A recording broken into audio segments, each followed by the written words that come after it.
დღეს ასევე ევროპულ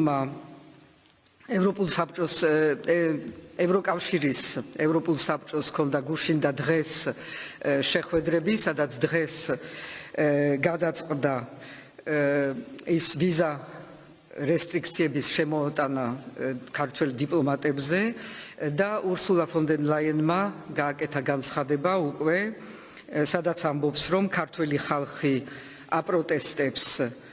მთავრობის არჩევანს, რომ გააჩეროს ევროპული მიმართულება, ევროპული გზა საქართველოსი, მშვიდობიანი პროტესტს დაუპირისპირა ხელისუფლებამ ძალადობა, პოლიციური და ძალადობა. დღეს ჩვენ ვაწესებთ ვიზა შეზღუდვებს ქართველ დიპლომატებისთვის, ჩვენი გზავნილი საქართველოს ლიდერების მიმართ არის ძალიან მკაფიო, თქვენ ხალხს ნუღარ აშავებთ. ეს არის ძალიან მკაცრი და ძალიან ნათელი გზავნილი ურსულა ფონ დერ ლაიენით, ასევე ძალიან მკაფიო გზავნილები არის სხვადასხვა ქვეყნებისგან და ჩვენ ვიცით ასევე გადაწყვეტილება ამერიკის შეერთებული შტატების ახალი დასანქცირების ფორმით, რაც ეხება სწორედ იმ ადამიანებს, რომლებიც არიან პასუხისმგებელი ძალადობაზე. და ეს არის ძალიან მნიშვნელოვანი გადაწყვეტილება, ამაზე დიდი მხარდაჭერა ხალხის და მოსახლეობის, რომელიც მშვიდობიანად თავის სათქმელს ამბობს თბილისის ქუჩებში, ამაზე დიდი მხარდაჭერა არ არსებობს. მე შევხვდი ასევე ეხლახან ევროპულ საბჭოს გენერალურ მდივანს და მის დელეგაციას, რომელიც ცოტა არიან გაუგებრობაში, მე მგონი დღევანდელ დღეს კარგად არ ესმით აქაური სიტუაცია და მე აუხსენი ის, რომ არ შეიძლება ამ ქვეყანაში მოსვლა, როცა შენ წარმოადგენ ყველაზე ძველ ევროპულ ორგანიზაციას და იმ ორგანიზაციას, რომელიც არის უშუალოდ პასუხისმგებელი ერთ რამეზე და მხოლოდ ერთ რამეზე, რომ დაიცვას დემოკრატიული პრინციპები, დაიცვას ადამიანის უფლებები,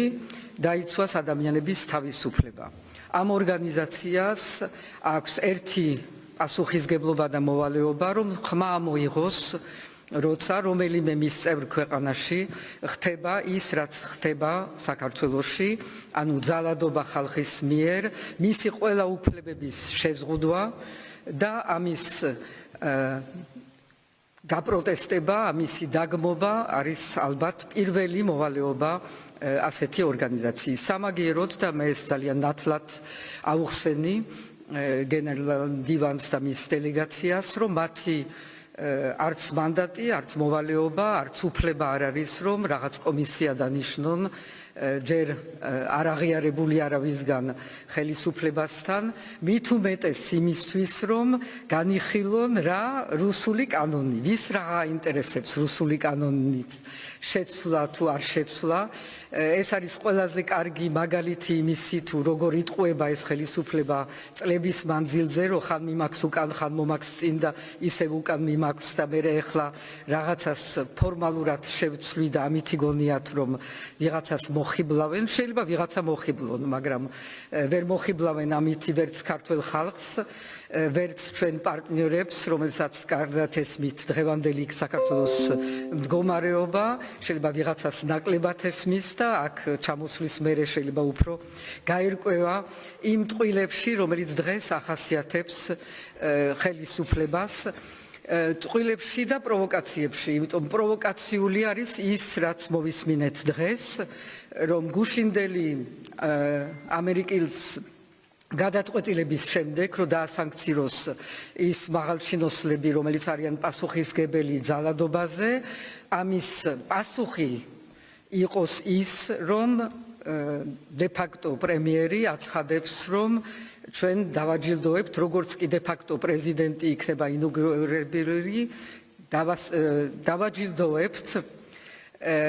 ღირსების ორდენით იმავე მაღალჩინოსნებს, რომლებიც არიან უშუალოდ პასუხისმგებელი რეპრესიებზე, ძალადობაზე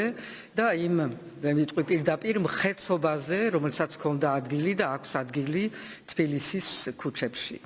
ეს არის პროვოკაციული განცხადება, მიჩვეული ვართ ამ პროვოკაციულ განცხადებებს და ეს არის შეურაცხყოფა სწორედ იმ გენერალური მდივნის რომელთანაც ეხლა მქონდა საუბარი, მისი შეურაცხყოფა, როცა ის შევიდა რაღაცა ვითომც როგონია კონსტრუქციულ დიალოგში,